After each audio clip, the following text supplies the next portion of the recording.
esta misma semana.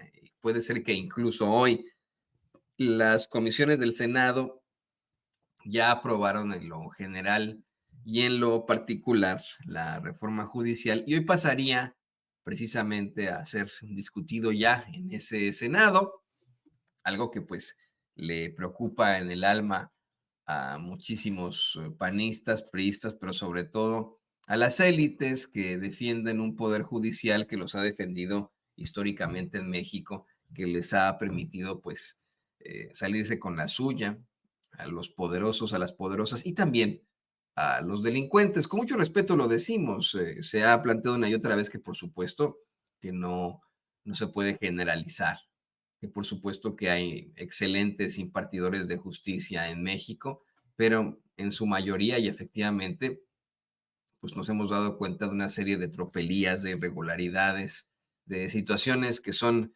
verdaderamente cuestionables alrededor de ese poder judicial, específicamente al hablar de las determinaciones y fallos de esos jueces, magistrados y ministros, situación que se convierte en noticia diaria acerca de alguna irregularidad, alguna corruptela en la que pues se libera a algún delincuente de cuello blanco, algún delincuente del foro común, en el que se le liberan las cuentas a la familia de alguno de estos criminales, en la que se le da la razón a una empresa transnacional, a un empresario, a una empresaria con mucho dinero, y sobre todo, bueno, pues la injusticia que resulta que nuestras cárceles estén repletas de gente pobre, que a diferencia de estos cuates, pues no pudo pagar un gran abogado o un gran contacto.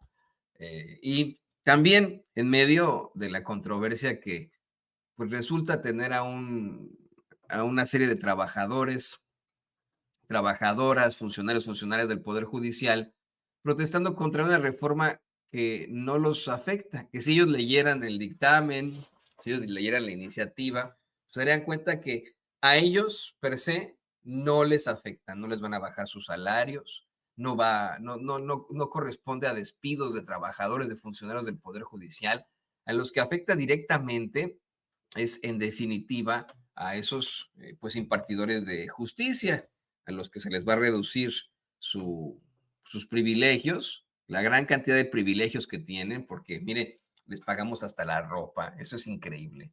Les pagamos festivales del Día de la Madre, del Día del Padre, les pagamos los lentes, les pagamos los transportes y además la gasolina, ¿no? Imagínese usted, además de los transportes que ya cubren gasolina y etcétera, para otro tipo de vehículos que ellos tengan se les paga también la gasolina, vales de despensa, una serie de infamias que por supuesto no obtienen el común denominador de los mexicanos, además de que tienen sueldos multimillonarios.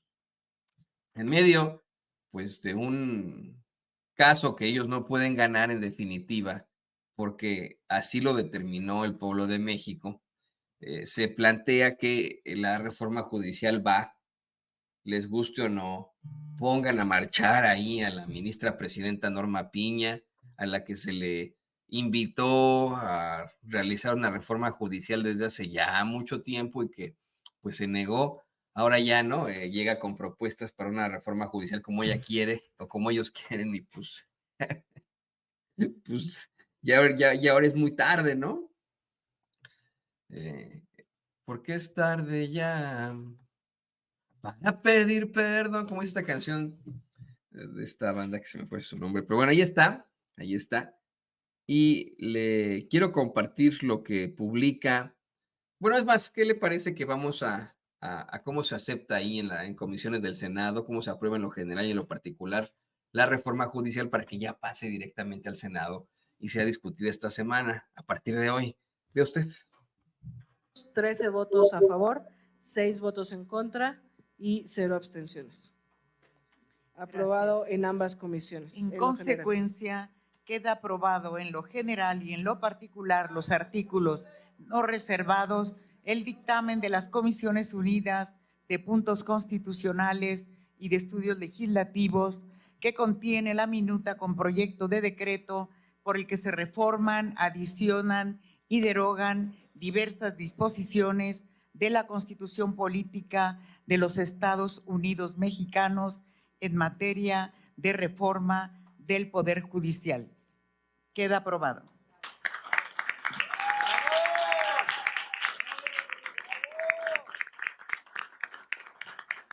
Continúa. Bien, antes de que continuemos, me gustaría enseñarle a usted los rostros de los rostros de personajes como el Ricky Riquín Canallín, Ricardo Anaya. Póngamelos ahí adelante. Pasa usted. Y los acuerdos No, pero adoptados. si quiere sin audio para que lo podamos comentar. Mire nada más. El rostro también de Marco Cortés. Ahorita va a salir. El rostro de preocupación, ¿no? Por pues lo que está ocurriendo frente a sus narices, lo que ellos provocaron. Hace aproximadamente 10 años, mire nada más ahí a Junior, al Junior ahí todo preocupado, ¿no? Pobrecito Junior, ay, pobrecito Junior Colosio. Miren nomás.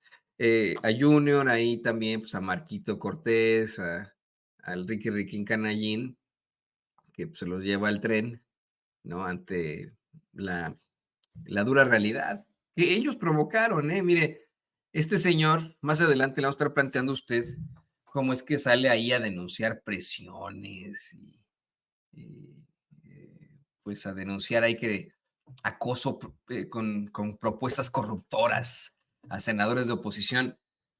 Pero vamos con Ricardo Anaya para que lo podamos platicar.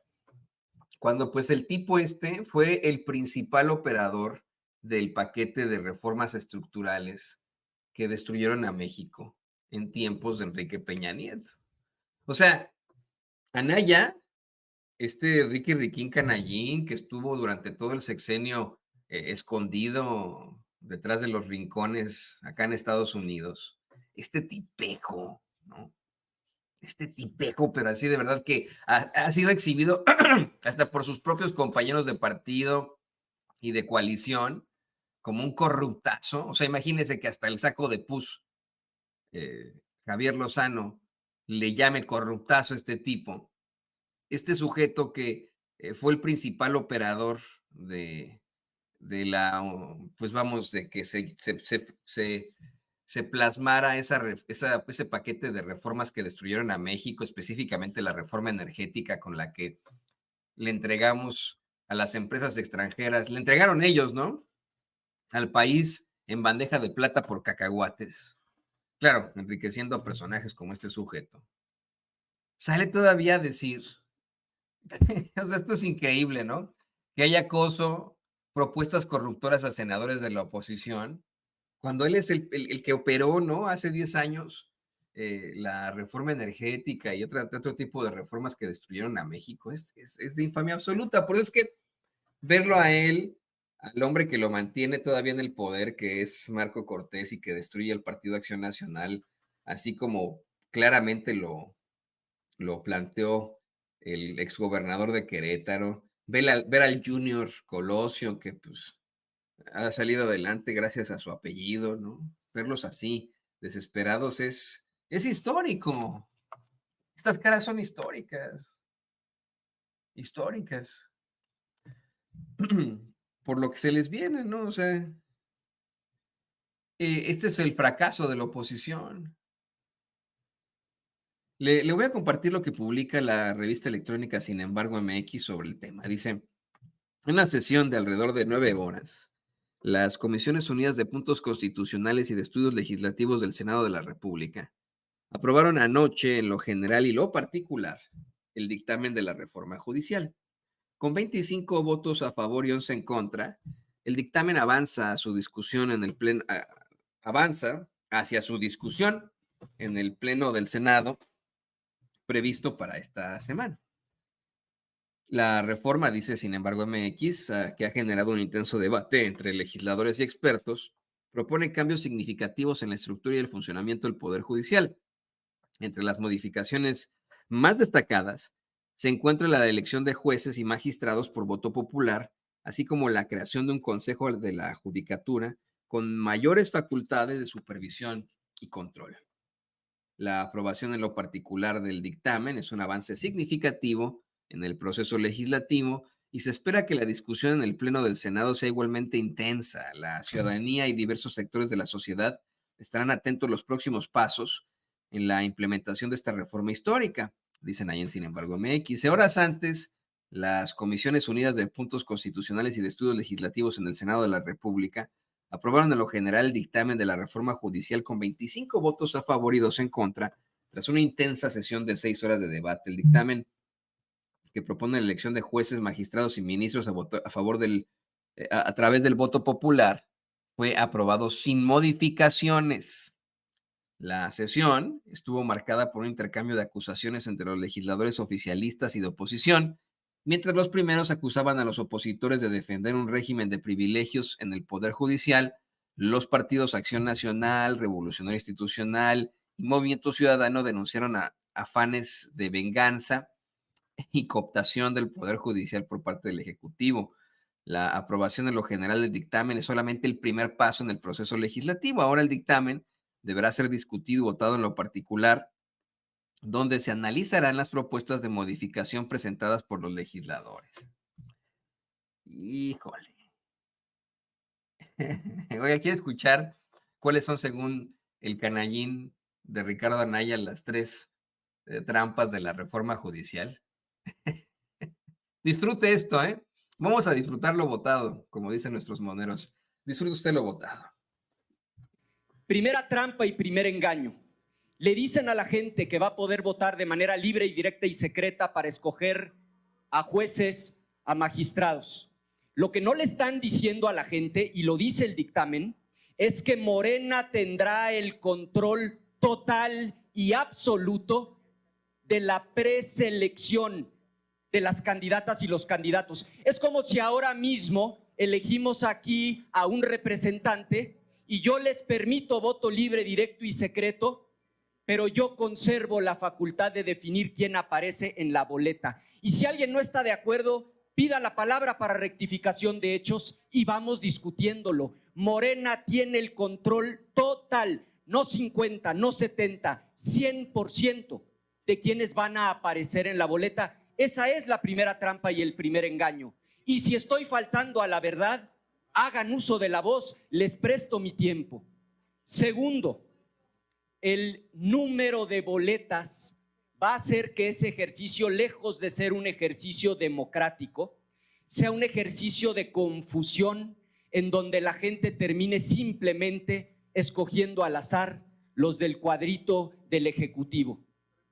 Aquí, en la Ciudad de México, solamente eligiendo al 50% de los impartidarios de justicia federales y estatales, tiene que haber 2,161 candidaturas en las boletas para elegir 344 cargos, porque todas esas personas tienen competencia sobre todo el primer circuito judicial.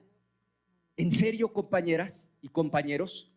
Boletas, decenas de boletas aquí en la Ciudad de México con 2,161 candidaturas para que la gente vote por 344 personas. Esa es la segunda trampa. Y la tercera, y quizá la más grave. Yo respeto a muchas y a muchos de ustedes. ¿Cómo pueden permitir la creación de un tribunal de disciplina? 5 personas que van a tener un poder que jamás ha tenido una autoridad en México, también preseleccionadas por Morena con control total, y que tendrán 3 facultades. La primera, como instancia única.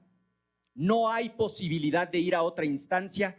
Pueden quitar a una jueza o a un juez del cargo y no hay otra instancia. Segunda facultad, le dan vista al Ministerio Público y lo pueden meter a la cárcel. Y tercera facultad, vía juicio político, lo inhabilitan 20 años para volver a ser servidor público. Conclusión. Sí, eso es lo que queremos los mexicanos exactamente, que a los corruptazos, que a los jueces corruptos se les exhiba, se les castigue y no se les permita de ninguna forma regresar al poder judicial. Es lo que estamos determinando como pueblo de México.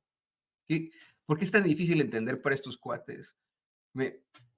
Mire, de verdad, es muy interesante ver ahí a este hombre tan cuestionable, insisto, incluso por miembros de su propio partido, como Javier Lozano, que lo ha llamado corruptazo, de su propia coalición, que lo han exhibido como un ultracorrupto, hacer estos planteamientos muy cuestionables después de haber estado fugado durante 6 años, ¿no? Y aparte de todo, pobrecito, se le ve ahí un tic en el ojo, ¿no? Y que mientras ahí empieza ahí en su desesperación, a abrir y cerrar un ojo ahí, se le va el tic. Hubo muchos, pues muchos planteamientos por parte de senadores de ambos bandos. Por ejemplo, ahí estuvo Javier Corral, ¿no? Exhibiendo que estos presuntos riesgos de los que habla Anaya, pues son una mentira, ¿no? Dice Corral que los riesgos que la oposición ha señalado sobre la reforma judicial son las realidades hoy en día. Hoy en día ya pasa esto que están cuestionando estos tipejos, ¿no? Presidentas, compañeras senadoras y compañeros senadores, espero no encontrarlos muy cansados. La reforma que hoy se discute, por su dimensión, por su complejidad, por su trascendencia, exige de todos los actores la conciencia de que inicia, no concluye, detona un proceso de reforma y transformación del sistema de justicia en nuestro país. Quiero decir, las reformas legales y constitucionales, particularmente las constitucionales, tienen que ubicarse en el contexto histórico del que surgen. Y no hay duda que este proceso de reforma constitucional es un referente de mandato popular en las urnas en un momento de transición también inédito en la historia de nuestro país. Ahora abordamos el cambio a las estructuras de los poderes judiciales federal y locales, y luego deberemos profundizar todos los componentes del sistema de justicia en la legislación secundaria, la que tiene que ver con la procuración de justicia, particularmente policías y fiscalías, así como todos los elementos que aseguren una pronta, expedita impartición de justicia desde la profesión de la abogacía, la defensoría de oficio, la transformación de todos los procesos en todas las materias, civil, mercantil, familiar, penal, laboral, administrativo, penal, incluida la desformalización de demandas y denuncias y procedimientos, pero sobre todo la reforma de los poderes judiciales locales, bajo el control casi absoluto de gobernadores y gobernadoras. Y empiezo por aquí mi intervención, porque de poco servirá a los propósitos de la legislación secundaria continuar con la magnificación, la descalificación absoluta y generalizada, la resistencia per se, por sí misma, a los procesos de cambio, porque solo resistencia ha habido.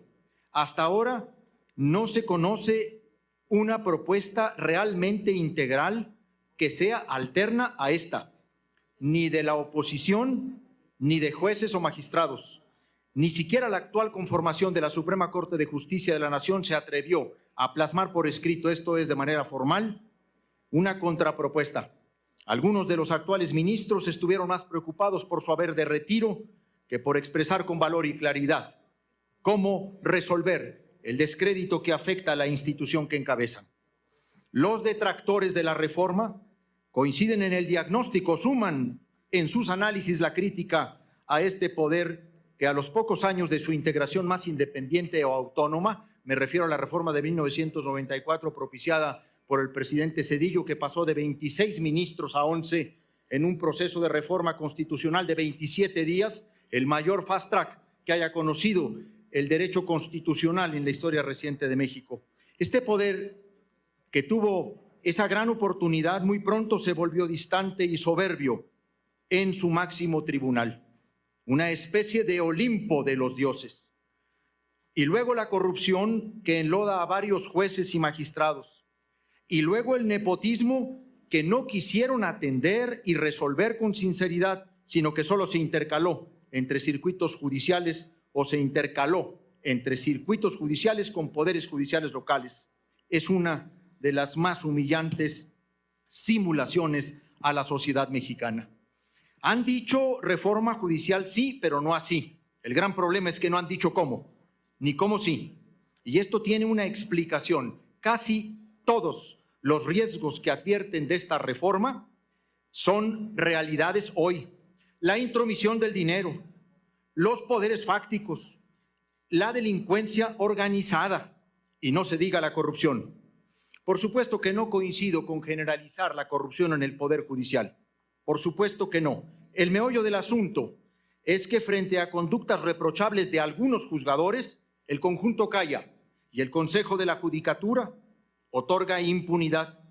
Por ello estoy de acuerdo en separar el órgano de disciplina de la estructura de la Suprema Corte de Justicia de la Nación y crear un tribunal de disciplina judicial. Es que son vergonzosos los datos de la autocorrección del Poder Judicial. En 23 años, y teniendo un conjunto de 1,364 juzgadores, solo han sido destituidos 23 jueces y 8 magistrados. Repito el dato, que lo escuche el Consejo de la Judicatura y el Tribunal Pleno de la Suprema Corte de Justicia de la Nación. En 23 años, solo 30 juzgadores han sido destituidos. No han caído en ninguna trampa. Senador Anaya, difiero de su punto de vista. Han caído en el autoengaño. Esa sucesión de mentiras, de falacias y calumnias en las que basaron su estrategia electoral, que empieza con una coalición electoral impresentable, que ofreció un fenómeno ciudadano que no fue, que nunca llegó. Concluya, senador. Pasó por la invasión comunista, siguió con la guerra negra de narcopresidente y narcocandidata, siguió en la supuesta representación y sobrerepresentación y ahora con el cuento del fin de la división de poderes, la muerte de la democracia. En todo caso, la trampa es propia y si no admiten y reconocen al pueblo, como dijera el presidente López Obrador, y con esto termino, porque aquí hay un fenómeno de incomprensión del fenómeno popular que representa la transformación política y social que vive México. Si no son capaces, como dijo el presidente el domingo pasado, de querer al pueblo o comprenderlo, por lo menos tendrán que aprender a respetarlo. Por cierto que las declaraciones de Corral pues generaron una discusión ahí dura con la senadora Verónica Rodríguez. Mire usted. Hay una cosa que le reconozco al senador Corral y es que si alguien sabe de cambios, es él. Le informo, senador, que sí existe una propuesta del Partido Acción Nacional que de hecho se presentó como voto particular en la Cámara de Diputados, pero que ustedes no quisieron discutir. Hablo del oficialismo. Y la van a conocer porque, aunque pretendimos ingresarla aquí el pasado jueves, por instrucciones de su presidente de la mesa directiva, ni siquiera la pudieron recibir. Claro que la vamos a presentar el próximo martes como un voto particular y como una propuesta, y la va a conocer a la perfección. Es más, yo los invito a que de verdad le entremos a un debate para generar una reforma integral al Poder Judicial. Y eso solamente nos dice una cosa, porque miren, de verdad que estamos a favor de reformar el Poder Judicial porque necesitamos una justicia que merezca la ciudadanía, para que ya no haya más casos como el de Chihuahua. Póngale pausa, David. Póngale pausa. Rápido. Ahorita vamos a seguir con la discusión que tuvieron ahí Corral y la señora Verónica.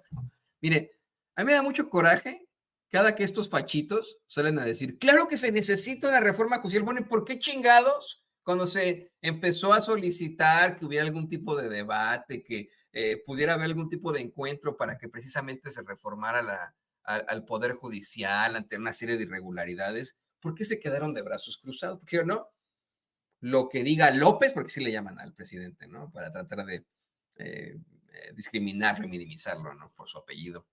No quieren utilizar nunca el Obrador, dicen, lo que diga López está mal, todo lo que huela López está mal. Y ahora sí, ¿no?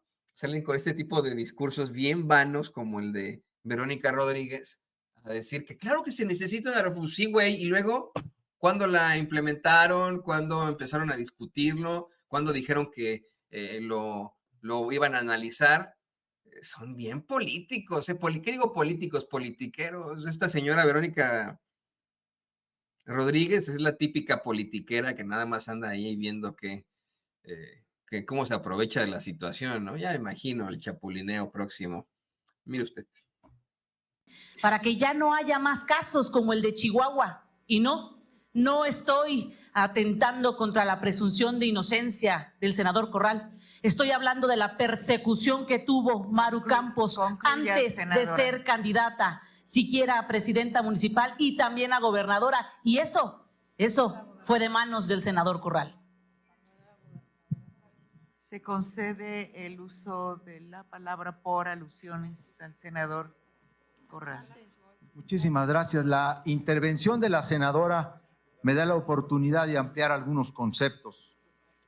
Quisiera, en primer lugar, decirle que si hablamos de cambio y de transformación, podría hablar de lo que queda de Acción Nacional. Ustedes han sido ahora, en este debate, en este intercambio de ideas, una muestra gráfica, una, diría yo, dimensión plástica del nivel al que ha llegado esta, que fue una gran institución política y partidaria de México, y a la que ahora, una y otra vez, se le han exhibido en sus enjuagues, en sus componendas, incluso aquí presentadas como actos de transparencia, como actos de rendición de cuentas. Lo que ustedes han expresado y patentizado hoy demuestra lo que muchos mexicanos y sobre todo militantes del PAN deben sentir. Cómo se fueron aquellos tiempos de las ideas, de los valores, de las argumentaciones. Le voy a aclarar a la senadora, nosotros no perseguimos a la hoy gobernadora de Chihuahua políticamente. Ella apareció, porque así fue, apareció en la nómina secreta de César Duarte. Recibió a lo largo de más de 3 años 10 millones de pesos que de manera subrepticia le entregaban en el sótano de la Secretaría de Hacienda. Le pido que concluya, senador Bueno, Corral. es que la compañera senadora ha hecho esta alusión, entonces quiero terminar por decir. Tiene usted Nosotros no la perseguimos políticamente. La gobernadora de Chihuahua fue vinculada a proceso penal por un juez de control del estado de Chihuahua. Y hay una gran diferencia entre lo que entonces fue ese megaproceso penal de investigación en contra de la corrupción Concluya, política de senador César Corral, Duarte, no es de tema. lo que se ha hecho. Bueno, pero...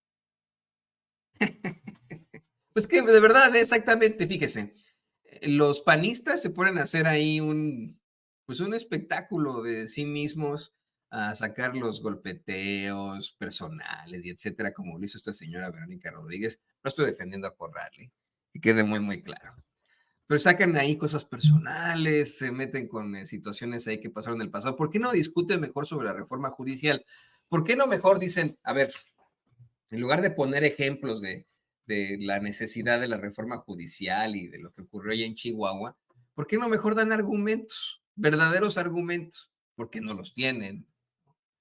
Y pues tienen que recurrir a personajazos como Junior Luis Donaldo Colosio Riojas, que insisto, exhibe una y otra vez lo muy limitado que desafortunadamente es, y lo pues muy injusto que resulta para los mexicanos tener este tipo de perfiles ahí, ¿no? En nuestros principales cuerpos legislativos.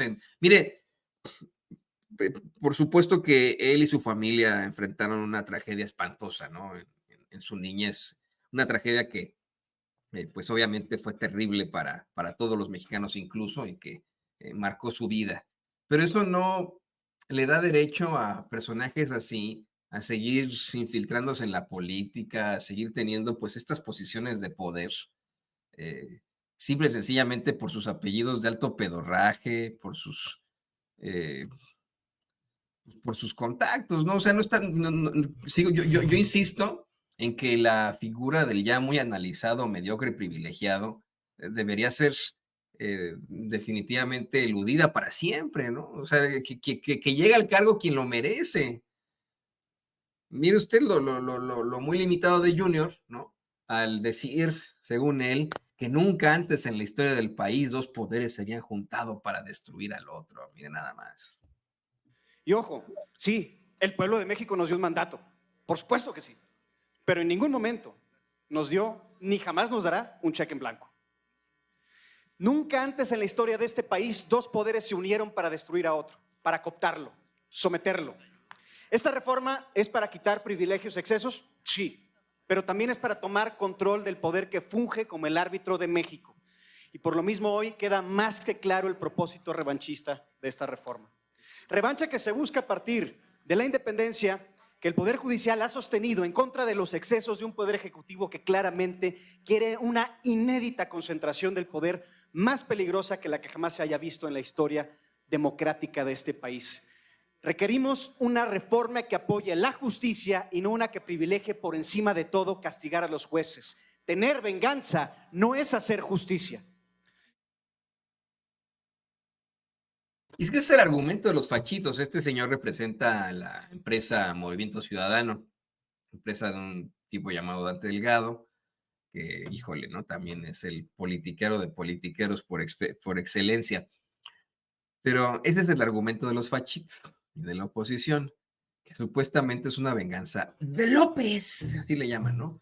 López se enojó porque la gran ministra Piña no se quiso levantar en un evento de la Constitución, ¿no? Un 5 de febrero. Y por eso hoy tenemos reforma judicial. Bueno, sí se fue el desencadenante, qué bueno, porque los mexicanos vaya que necesitamos una reforma judicial. Claro, es algo que se ha venido solicitando desde hace años, una reforma judicial. Y no podemos verdaderamente encasillarla en pues en una venganza. Además, miren, conozco gente que se identifica más con la derecha, que pues está en la clase alta, la clase media alta y la clase alta.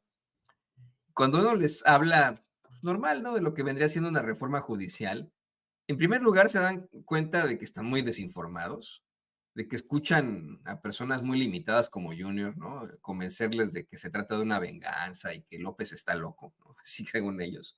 Y cuando uno les dice, no, pues que lo que está buscando es que se elija a los jueces, le dicen, no, neta, ¿me lo juras? Sí, sí, sí, que tú puedas elegir a tu juez, ¿no? De inmediato dicen, no, pues es que tengo un caso, póngale, ¿no? De divorcio que lleva años sin poder salir porque el juez o la jueza no determina, porque no hay fallos, porque le dieron más la razón al abogado de mi expareja, que tiene más dinero que yo, y etcétera, ¿no? Me parece fantástico, me dicen muchos personajes con los que he hablado al respecto, que están desinformados, pero que están en la clase media alta y la clase alta. Me parece fantástico que podamos nosotros los mexicanos elegir a nuestros impartidores de justicia. Yo me había quedado simple y sencillamente con la idea de que era una venganza de López, ¿no? Bueno, pues ese es el argumento de Junior, ¿no? Argumentos que pues se enfrentan a verdaderos planteamientos como el que hace Óscar Cantón, que pues ahí les receta su medicina de Ubicatex, así le llama eso Óscar Cantón. Escuche usted. Es el clip X, don David. Ese. Esta es una reforma que indiscutiblemente va a marcar historia. Quieran o no quieran los de la derecha, están tercos en mantenerse en el pasado, que se queden allí. Y no los ponen en ese lugar los miembros de esta comisión.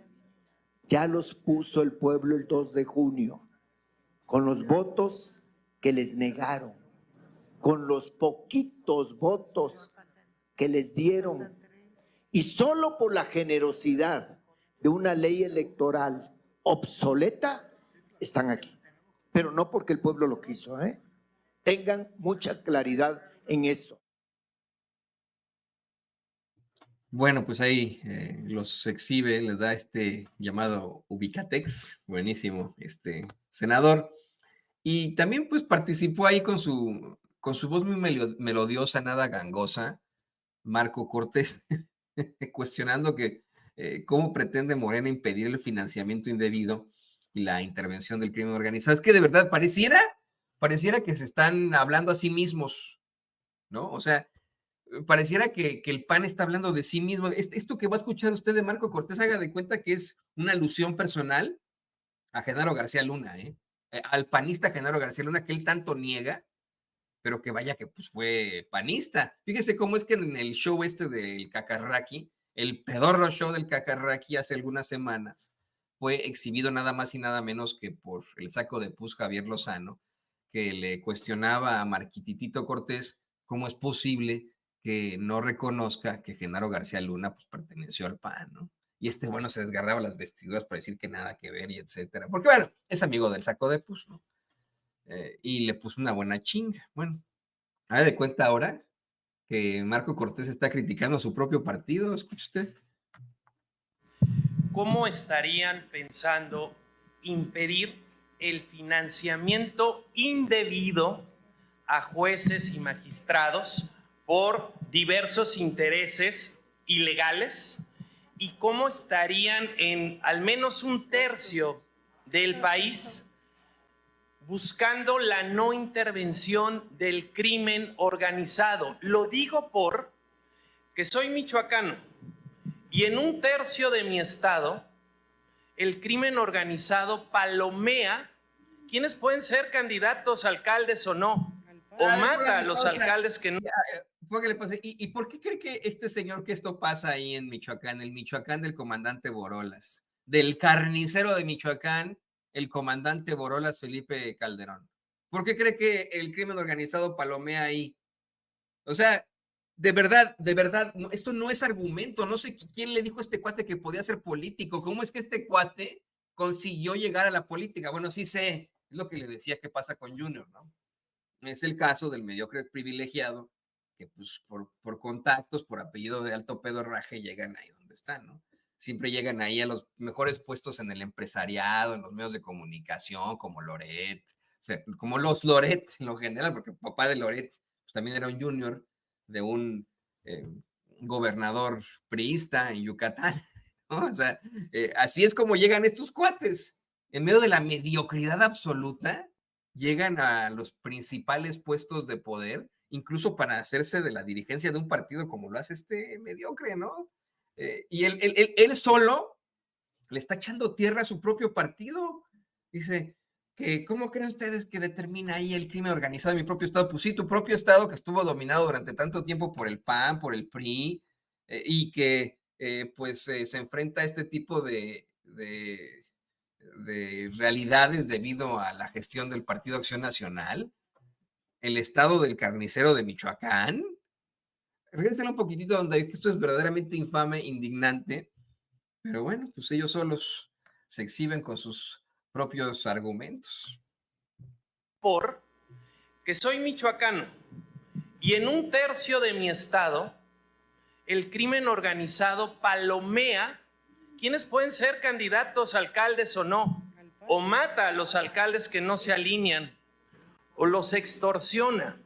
¿Cómo vamos a blindar este proceso donde la gente podría estar siendo obligada a votar por algún juez o magistrado, o algunos jueces o magistrados bien preparados podrían estar siendo amenazados para salir de la contienda? Porque y concluyo, sería el sueño dorado del crimen organizado. Ya no solo tener alcaldes a sus órdenes, ahora sería tener jueces y magistrados a las órdenes del crimen, y esto sí sería muy peligroso para el país. Como si en estos momentos, señoras y señores, los jueces y magistrados no estuvieran a las órdenes de estructuras criminales, como si en estos momentos allá en Michoacán hubieran liberado una cantidad impresionante de personajes relacionados con el crimen organizado, a las élites, como si no liberaran delincuentes, ¿no? Bueno, llegó el presidente, tenemos mucho más de qué platicar, ahorita de regreso.